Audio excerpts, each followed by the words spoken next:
Hello guys, कैसे हो आप। वेलकम टू ज्ञान zone YouTube channel. And guys, इस वीडियो में हम सेट 3 इंग्लिश पेपर का, जो कि आज 27 अप्रैल 2022 को हुआ था, क्वेश्चन पेपर कोड है 2-2-3। ठीक है, तो अभी मैंने बहुत जगह देखा, तो इस जो पेपर है ये वाला सेट 3 क्वेश्चन पेपर कोड 223, तो इसका जो सॉल्यूशन है वो बहुत कम जगह पर अवेलेबल है। और जहाँ पर अवेलेबल है वहाँ पर भी थोड़ी बहुत मिस्टेक या फिर कुछ वेरिएशंस चल रही हैं हर एक के आंसर में। तो मैं आपको एक्यूरेट आंसर्स देने आया हूँ यहाँ पर। इंग्लिश का पेपर जो हुआ था, तो मुझे अभी इंग्लिश का जो पेपर था वो मिल गया।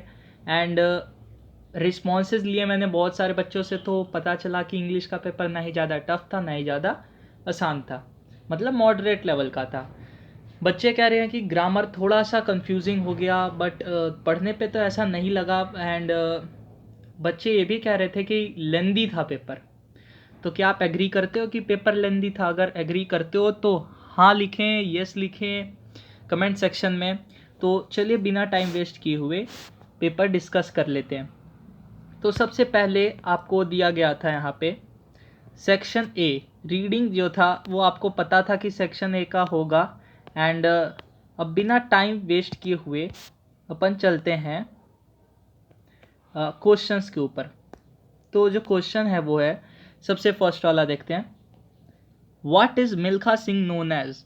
What realization did Milkha Singh have when he was on the track during the Melbourne Olympics? तो मिल्खा सिंह किस नाम से जाने जाते हैं? तो ये बहुत कॉमन नाम है, आपको पता होना चाहिए था। वैसे यहाँ पे दिया हुआ था, हम इसकी हेल्प लेंगे। द फ्लाइंग सिख, यस हमें पता था, बहुत आसान था। एंड अगर देखें हम तो यहाँ पे आपको देखने को मिलेगा 1 मिनट। यहाँ आपको देखने को मिलेगा Milkha Singh also known as the flying Sikh. यहाँ पे देख रहे हो लिखा हुआ है, बट आपको अब अपने शब्दों में लिखना था इसे। मैं आपको बस हिंट दे दे रहा हूँ कहाँ कहाँ था आंसर, एंड उनको क्या फीलिंग आई जब वो मेलबर्न के ओलंपिक्स में थे, है ना। यही क्वेश्चन था। एक सेकेंड, हाँ एरेज कर दिया। And black ink deselect. अब चलिए आगे नेक्स्ट पेज पे इसका आंसर है। हाँ, तो आगे क्वेश्चन है अपना कि व्हाट रियलाइजेशन, क्या रियलाइज किया उन्होंने। मतलब मिल्खा सिंह की रियलाइजेशन बतानी है जब वो ओलंपिक्स, मेलबर्न ओलंपिक्स के ट्रैक पे थे। ठीक है, तो यहाँ पे अगर आप पढ़ोगे, ध्यान से पढ़ोगे, तो यहाँ लिखा हुआ है कि थोड़ा स्टार्टिंग से पढ़ते हैं यहाँ से। I had been so excited by the prospects of strong and professional the competition would be my मतलब आई स्किप्ड 1 लाइन, सॉरी। हाँ, I had been excited by the prospects of strong and professional the competition would be. ठीक है, एक second यार। हाँ, हाँ जी, थोड़ी mistake हो रही है, नो प्रॉब्लम। हाँ, ये रहा यहाँ से लेके यहाँ तक। ठीक है, I had been so excited by the prospects of being part of the Indian Olympics team. तो उनको इंडियन ओलंपिक टीम में सिलेक्ट कर लिया गया था। अब देखिए यहाँ पर साफ साफ अक्षरों में लिखा गया, but hadn't realised how strong and professional the competition would be. कितना स्ट्रॉन्ग कॉम्पिटिशन होगा, कितना प्रोफेशनल कॉम्पिटिशन होगा, ये उन्होंने नहीं रियलाइज़ किया था। ठीक है, एक सेकेंड, हेलो। हाँ, देखिए नज़रें स्क्रीन पर होनी चाहिए सबकी, देखते रहो। एंड यहाँ पे था कि what realisation did Milkha Singh have. तो Milkha Singh realised that there would be not a strong and professional competition on the track. मतलब ज़्यादा अनुभवी लोग और ज़्यादा स्ट्रॉन्ग कंपटीशन नहीं होगा वहाँ पर। तो जस्ट ये लिखना था।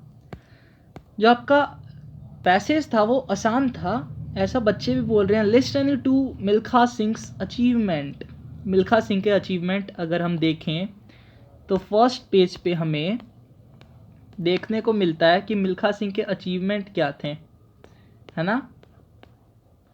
अब यहाँ अगर आप देखो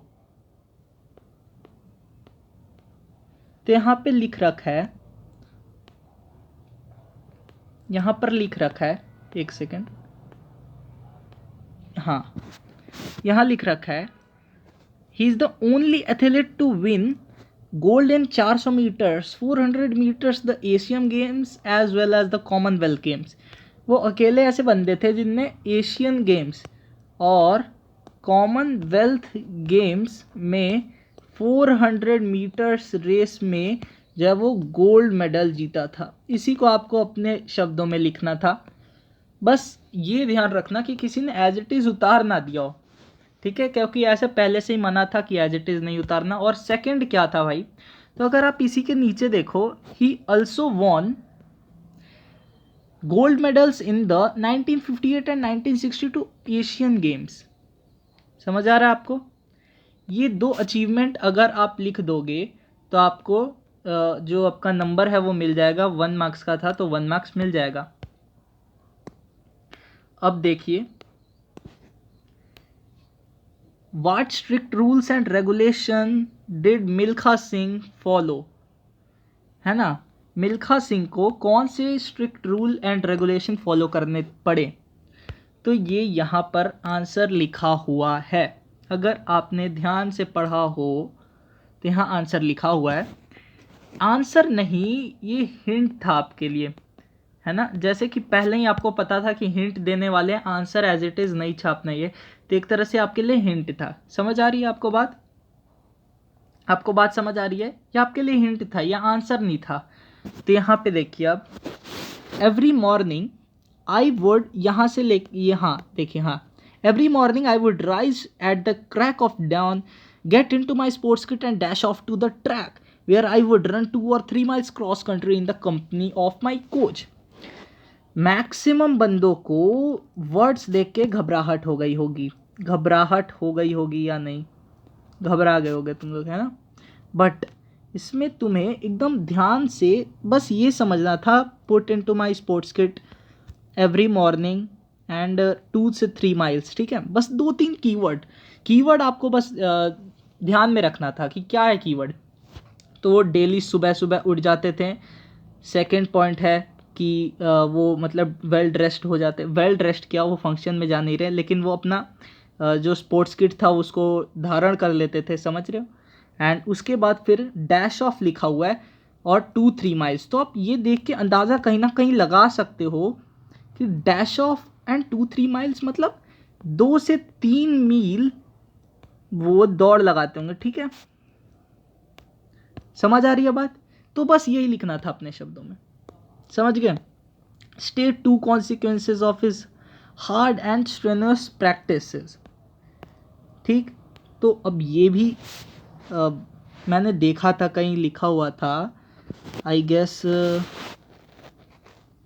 है जी, कहाँ है, एक सेकंड पढ़ते हैं जी। ये देखिए, देखिए मैं आपको दिखा देता हूँ। So strenuously that often I was dreamed of, यहाँ तक तो बेकार की बात है। And there were times when I vomit blood, उल्टियाँ करते थे खून की। Drop down unconscious through sheer exercise, heavy exercise करते थे। और भाई साहब आप कुछ भी लिख दो यार, मतलब अब एग्जैक्ट थोड़ी ना कि यही लिखोगे, तुम ये भी लिख सकते हो वॉमिटिंग होती थी उन्हें, एंड मसल पेन, ऐसे कुछ भी, मतलब नहीं लिखना है। बट यू कैन, अगर आपको कुछ आ नहीं रहा है तो आप मसल पेन वाली बातें भी लिख सकते हो, जबकि ये पैसेज में था नहीं। लेकिन अगर आपको नहीं आ रहा, अब आ रहा है, जैसे drop down unconscious and vomit blood, तो आप लिख सकते हो ना, इजीली लिख सकते हो आंसर, समझ रहे हो। एंड नेक्स्ट देखते हैं क्वेश्चन नंबर 1 का part 5। What motivated Milkha Singh to become the best athlete in the world. उनको बेस्ट एथलीट बनने के लिए किसने मोटिवेट किया, क्या मोटिवेट कर रहा था उनको चीज़, तो देखते हैं सबसे पहले इसका आंसर। अगर ये वाला पैसेज आप ध्यान से पढ़ो तो इसमें आपको दिखेगा कि भाई वो निराश हो जाते थे, उनको जब ये सब कॉन्सिक्वेंसेस होते थे, वोमिटिंग होती थी, उनके मतलब मसल पेन होता था, ऐसे लिख दो, मसल पेन होता था, वो बीमार हो जाते थे ऐसे, तब उनको लगता था, उनको दिखता था कि एक स्टेडियम है, उसके अंदर दर्शक बैठे हुए हैं और दर्शक रोर कर रहे हैं, मतलब दर्शक चिल्ला रहे हैं, मिल्खा सिंह मिल्खा सिंह मिल्खा सिंह, उनका नाम की गूंज उठ रही है उस स्टेडियम में। तो उनको ये चीज़ मोटिवेट करती थी कि यस आई कैन। एंड जो इसका सेकंड वाला पार्ट भी है ना, उसका भी सिमिलर आंसर है, समझ रहे हो, समझ रहे हो ना, जो इसका सेकंड वाला पार्ट है उसका भी सिमिलर। अब नेक्स्ट पार्ट देखें तो अब इसमें एक्सप्लेन जेके रोलिंग्स, मैं आपको अब बता देता हूँ जस्ट पैराग्राफ किसमें आंसर है, क्योंकि ये सब बच्चों ने कर लिया होगा। एक्सप्लेन जेके रोलिंग्स नियर मैजिकल, तो इसमें आप यहाँ देख सकते हो ये एंड ये दो पैराग्राफ, मतलब ये पैराग्राफ तो नहीं, ये एक लाइन, ये वाली द स्टोरी, एक सेकंड ज़्यादा कॉम्प्लिकेटेड नहीं हो गया, हाँ, द स्टोरी ऑफ जॉन है ये वाला, एंड रोलिंग यहाँ से यहाँ तक। इसमें आपको जो पढ़ के समझ आया वो लिख दिया, बस नंबर मिलेंगे। ऐसी कोई बात नहीं है कि आपको नंबर कटने वाले हैं इसमें कहीं, है ना। पेपर आसान था, हार्ड तो बिल्कुल नहीं कहूँगा। एंड थर्ड मतलब सेकंड इसका देखते हैं, तो what reason did the publisher give for rejecting Rowling's book. तो यहाँ पर आप अगर आंसर देखो, at first nobody wanted to publish Harry Potter, she was told that plot was too complex। ऐसे अगर आपको नहीं समझ आ रहा तो ऐसे भी लिख सकते हो कि the story was too complex, समझ गए, ऐसे भी लिख सकते हो the story was too complex. Now let's move on the next question which is what was the drawback of achieving fame. मतलब फेम मतलब तो समझते हो, एक इज्जत शोहरत, आप ऊंचे लेवल पे पहुंच गए, उसके क्या क्या ड्रॉबैक्स हैं, क्या मतलब खामियां हैं उसमें। तो अगर आप देखो तो यहाँ पर she had journalist knocking on the unanswered door of her flat. मतलब जर्नलिस्ट जो थे, जो पत्रकार लोग थे भाई, वो उनके दरवाजे पर हर समय खड़े रहते थे उनका इंटरव्यू लेने के लिए, उनसे क्वेश्चंस पूछने के लिए वो दरवाजे पे खड़े रहते थे। नाउ अगर आगे देखें तो फोर्थ क्वेश्चन क्या है, why was rolling outrage with the Italian dust jacket. सही बताऊं तो इसका बहुत भी कॉम्प्लिकेटेड नहीं, लेकिन ज़्यादा डीप में पढ़ोगे तब इसको समझ आ पाएगा। देखिए सॉरी मैं आपको बता देता हूँ, एक सेकेंड, ये वाला पैसेज, ठीक है, लिखना होगा तो लिख दिया होगा, नहीं लिखा होगा तो अब भाई नो प्रॉब्लम। छापना नहीं था, एग्जैक्ट कॉपी नहीं करनी थी, ठीक है, एग्जैक्ट कॉपी पे नंबर कट जाएंगे, समझ रहे हो तुम, एग्जैक्ट कॉपी करनी नहीं थी तुम्हें। अब देखो व्हाट वाज द, ये वाला हो गया, sorry, why was rolling outrage with the Italian. हाँ देखो भाई, एक अपना स्टीफन फ्राई नाम का बंदा था, उसने टेप्ड कर लिया, टेप्ड वर्जन निकाला उसकी किताब का, इसलिए भाई वो दुखी थी, और ये सब मतलब बढ़ा चढ़ा के आपको लिख देने का है, ठीक है। नेक्स्ट फिफ्थ वाला है, तो find a word in the last para that means the same as insecure helpless. अब अगर आपको नहीं भी आ रहा हो तब भी आप इसका आंसर ढूंढ सकते हैं। पहले आपको वर्ड्स छांटने थे कि कौन से हो नहीं सकते हैं, मतलब इनसिक्योर और हेल्पलेस किसका आंसर नहीं होगा। रोलिंग क्वालिटी, सॉरी रोलिंग नहीं है, कुछ और, हाँ रोलिंग है। Rolling quality control had become legendary, तो इस लाइन में तो अपन काट देते हैं, इधर कुछ है ही नहीं। एजर ऑब्सेशन मतलब भी नहीं होता है। लिथ्रिल मतलब डरा सहमा, ऐसा टाइप का कुछ, समझ रहे हो। फ्राई स्टेप तो वर्जन यहाँ पे भी नहीं होगा, कहीं नहीं होगा, अगर आप ध्यान से पढ़ो तो vulnerability, this is your answer of question number 5, ठीक है। थोड़ा सा इसको प्रोनाउंसिएशन करने में मेरे को डिफ़िकल्टी आ रही है, एक सेकेंड। वल्नरेबिलिटी, ठीक है, दिख नहीं रहा था थोड़ा सा, बट कहीं ना कहीं मैंने पहले देख रखा था इसमें, जो मेरे को व्हाट्सएप आया था क्वेश्चन पेपर, तो याद था वल्नरेबिलिटी, ठीक है। नाउ अगर देखें question number 6, according to the graph how many years did it take Rowling become very successful. देखो यहाँ 2010 है और यहाँ 2016, अकॉर्डिंग टू ग्राफ पूछा है। वैसे अगर आपको बात करनी हो तो यहाँ पे 1977 भी लिखा है, देखिए यहाँ 1997 लिखा है, sorry 1997, but according to graph तो 2010 से 2016 तक वो सक्सेसफुल हो गई थी। तो how many years, 6 years. Done, yes done. आसान था, हाँ जी आसान था। अब अगर हम बात करें भैया किसकी, एनालिटिकल की, तो एनालिटिकल बहुत लंबा चौड़ा होगा, so I will not discuss it because सब ने अलग अलग आंसर्स लिखे होंगे, है ना। किसी ने एग्जैक्ट वही लिखा नहीं होगा जो मैं बताऊंगा, या फिर ऐसा कुछ है नहीं कि इसमें जो अपना क्या कहते हैं एनालिटिकल पैराग्राफ है उसमें कोई आपका एक सिंगल आंसर करेक्ट हो, ऐसा तो होता नहीं है। उसमें वेरियस आंसर्स सही हो सकते हैं, है ना, वेरियस आंसर सही हो सकते हैं। So let us leave this analytical paragraph. Okay, I hope ये कर लिया होगा भाई, तुम बहुत बढ़िया हो यार, तुम्हारे नंबर आ जाएंगे, मेरी को चिंता मत करो अब तुम। अब देखो ये जो लेटर है, लेटर में क्या है तो मैं आपको मोटा मोटा बता देता हूँ। लेटर फॉर ऑर्डर है, तो लेटर फॉर ऑर्डर एक तरह से आपका कंप्लीटेड था। तुम मानो ना मानो तुम्हारा लेटर ऑफ ऑर्डर जो है वो कंप्लीटेड है ना। अब मैं तुम्हें एक बस बता देना चाहता हूँ कि कैसे होगा।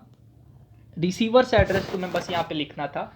उसके बाद तुम्हें एक नीचे दिया नहीं हुआ था कुछ सिटी विटी, तो XYZ करके लिख सकते थे। फिर डेट लिखना था। उसके बाद ये, उसके बाद क्या करना है, उसके बाद तुम्हें जो रिसीवर सेट, यहाँ पे तुम्हें सेंडर से एड्रेस लिखना था। सॉरी मैंने रिसीवर से अगर बोल दिया हो तब सॉरी, वरना सॉरी वापस करो। एंड यहाँ पे तुम्हें सिटी का नाम जस्ट, और फिर लेट मी रीडू इट, हाँ यहाँ पे सेंडर्स एड्रेस, फिर 1 लाइन का गैप, फिर डेट, फिर यहाँ पे द मैनेजर, एंड फिर लिखना था रिसीवर्स एड्रेस।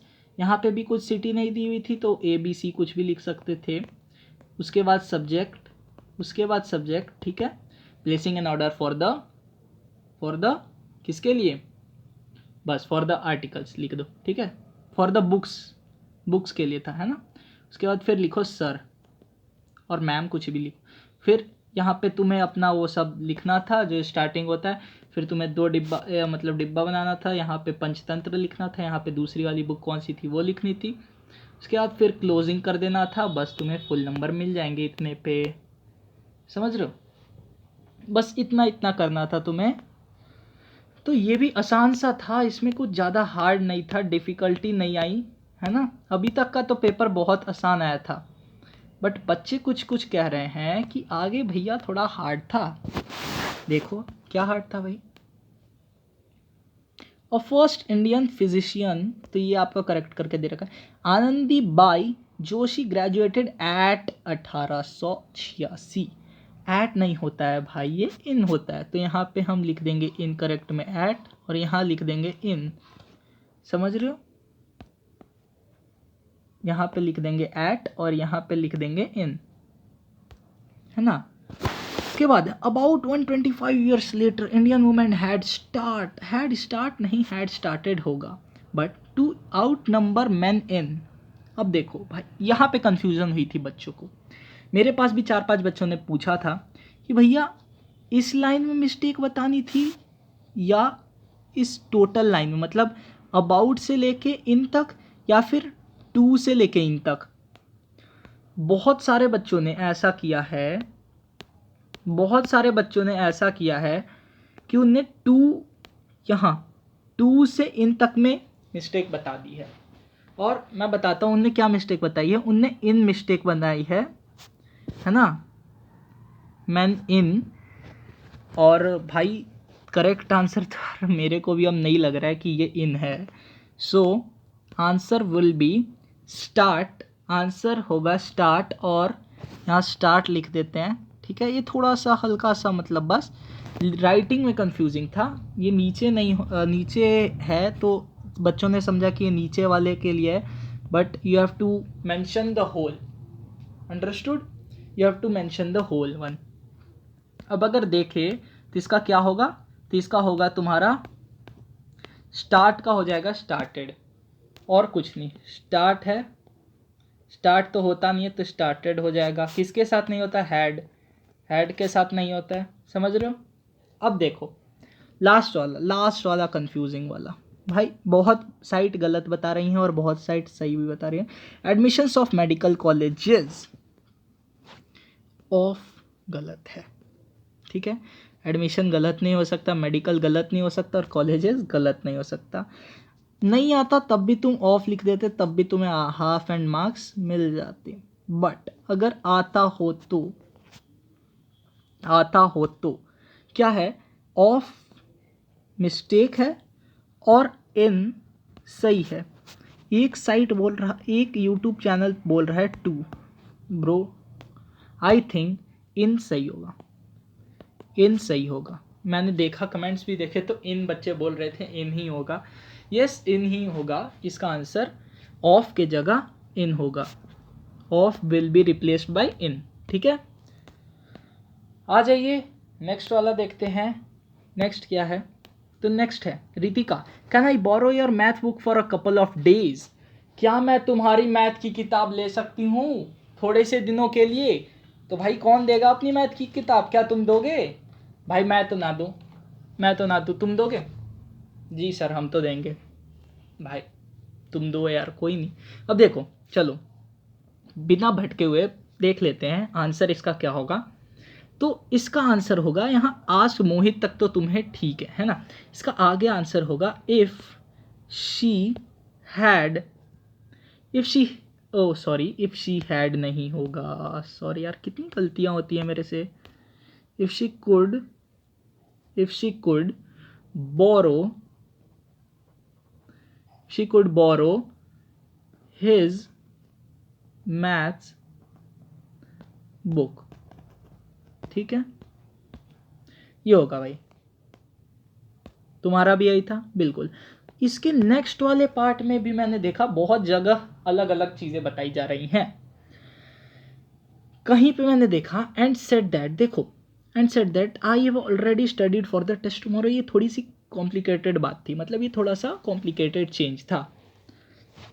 इसका हो जाएगा आई का तो ही हो जाएगा, हैव का हो जाएगा had. This was easy. Yes easy. फिर हो जाएगा स्टडीड. ठीक है, studied for the test tomorrow. ठीक है, जो कल टेस्ट है उसके लिए. तो कल के लिए क्या होता है? Following day. तो कहीं पे इसका आंसर फॉलोइंग डे है, मतलब फॉलोइंग डेज टेस्ट. ठीक है, this can be also right in my perspective. और कहीं पे इसका आंसर है भाई studied for the test of next day. ये कहीं है नहीं. ये ऑफ नहीं आ रहा है, बहुत जगह मैंने देखा तो ऑफ नहीं लगा रहे हैं बच्चे. क्या कर रहे हैं? नेक्स्ट डे लिख दे रहे हैं, for the test next day. ये कौन सा वर्ड हुआ, कौन सा सेंटेंस हुआ? थोड़ा मेरे को कोई बताएगा? He had studied for the test next day.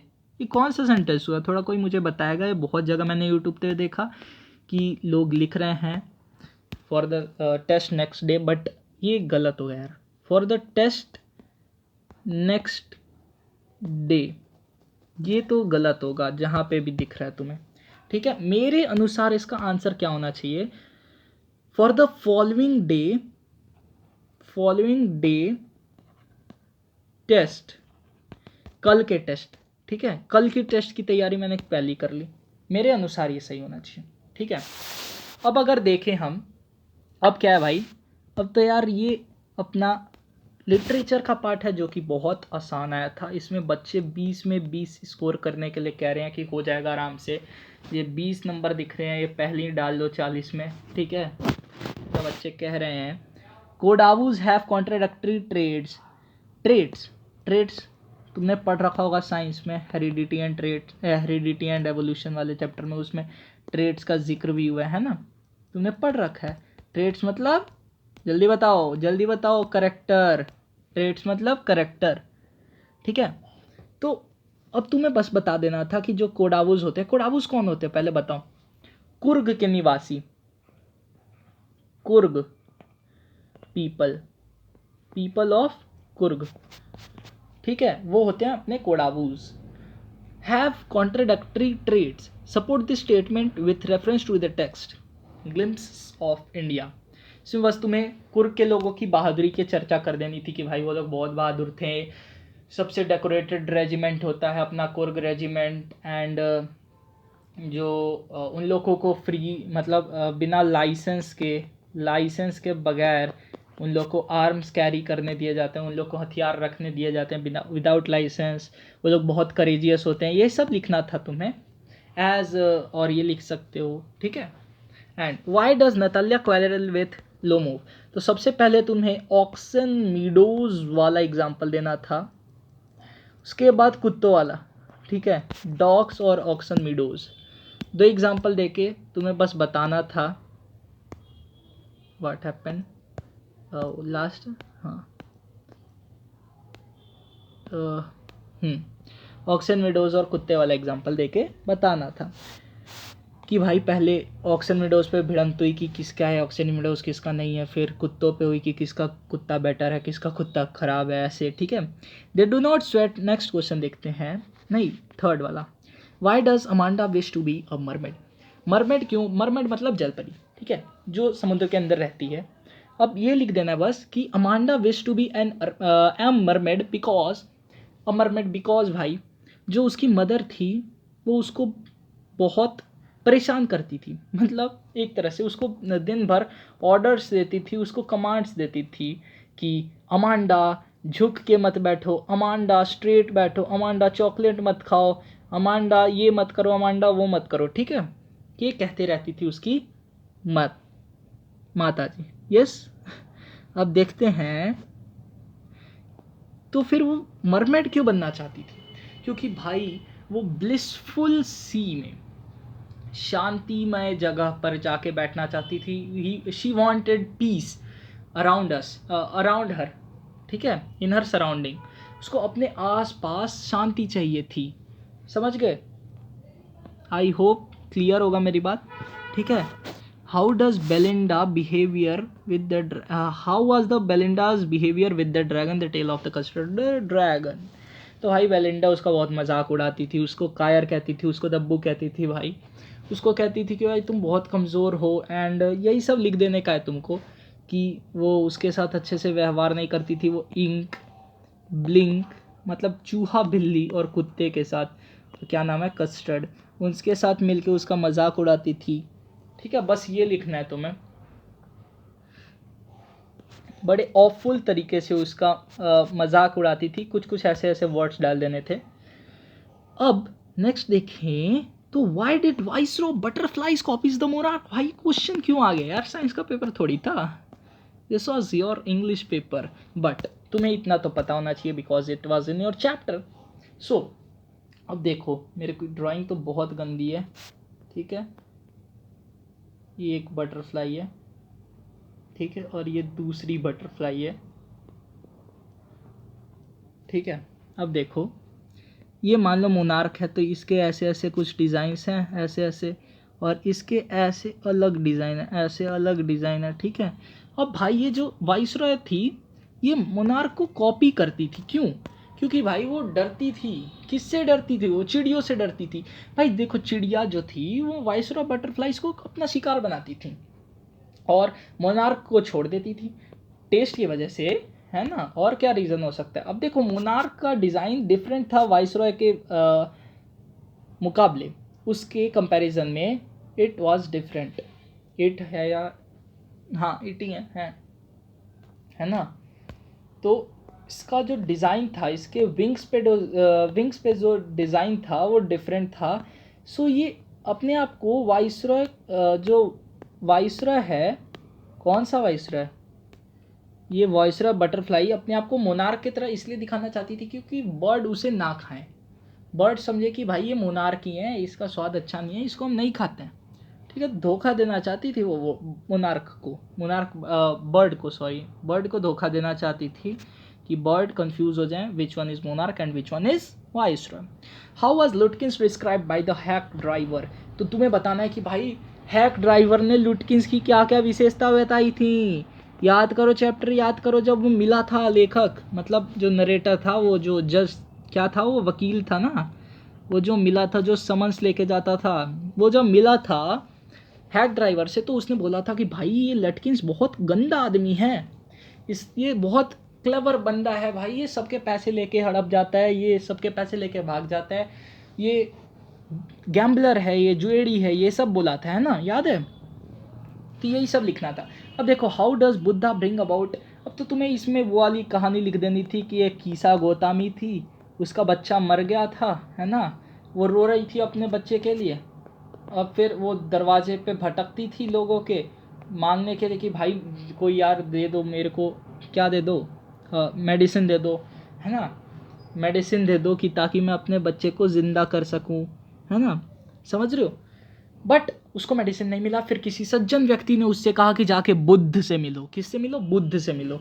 फिर बुद्ध ने उन्हें बोला कि भाई सुनो, तुम क्या करो कि एक हैंडफुल मस्टर्ड सीड लेके आओ। मस्टर्ड सीड मतलब सरसों के दाने लेके आओ।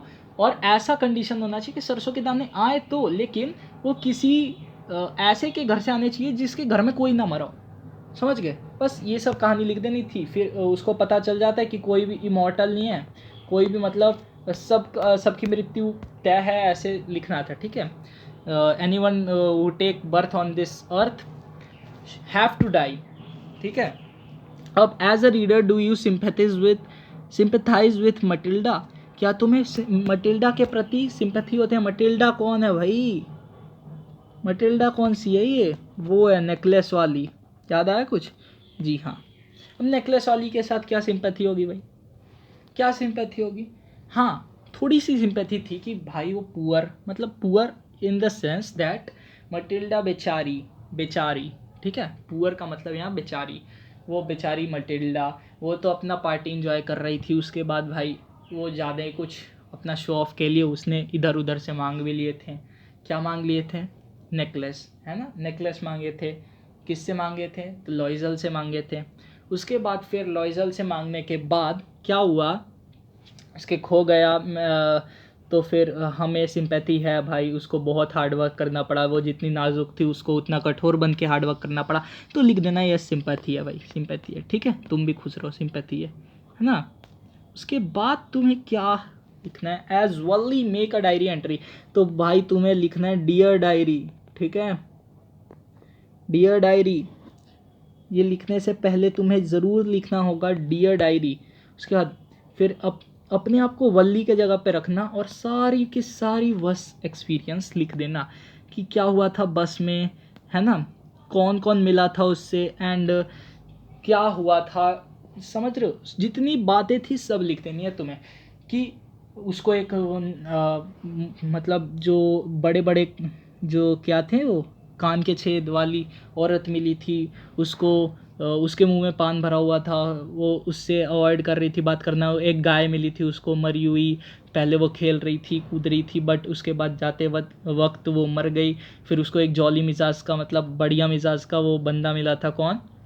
कंडक्टर। तो भाई उसने उसको ऑफ़र किया था जूस भी, बट उसने मना कर दिया था। She rejected the juice and what happened, when she rejected the juice, the drink, then आगे की सारी कहानी लिखनी है बस, और ज़्यादा इसमें कुछ नहीं है। तो इसी काम से हमारा होता है चैप्टर, मतलब जो अपना एस क्यू पी तो नहीं था ये, है ना, SQP नहीं था ये, अपना क्या था तो पेपर था जिसका कोड था अपना 223, है ना, 223 कोड था। और ये था अपना सेट 3। आई होप कि सेट 1 और सेट 2 भी सिमिलर थे, बस क्वेश्चन इंटरचेंज कर दिए गए थे, है ना, समझ रहे हो। तो सारे पढ़ लेना। और इसी के साथ हमने कर लिया है सक्सेसफुली इंग्लिश का पेपर डिस्कस। इसके बाद तैयारी करो मैथ्स की। मैं ज़्यादा तुम्हारा टाइम वेस्ट करूँगा नहीं, क्योंकि मैथ्स का पेपर बहुत हार्ड आने वाला है, मेरी लगा लो गारंटी है, ठीक है। मैं 101% कह सकता हूँ कि मैथ्स का पेपर बहुत टफ होगा, बहुत टफ होगा। जितनी प्रैक्टिस हो सकती है उतनी प्रैक्टिस करो, ठीक है। इसी के साथ लाइक करो यार वीडियो को, सब्सक्राइब करो, ठीक है। और भाई शेयर तो ज़रूर कर ही देना अपने दोस्तों के साथ, ताकि उनको भी उनकी गलतियों के बारे में पता चल सके। तो bye bye, enjoy and practise maths.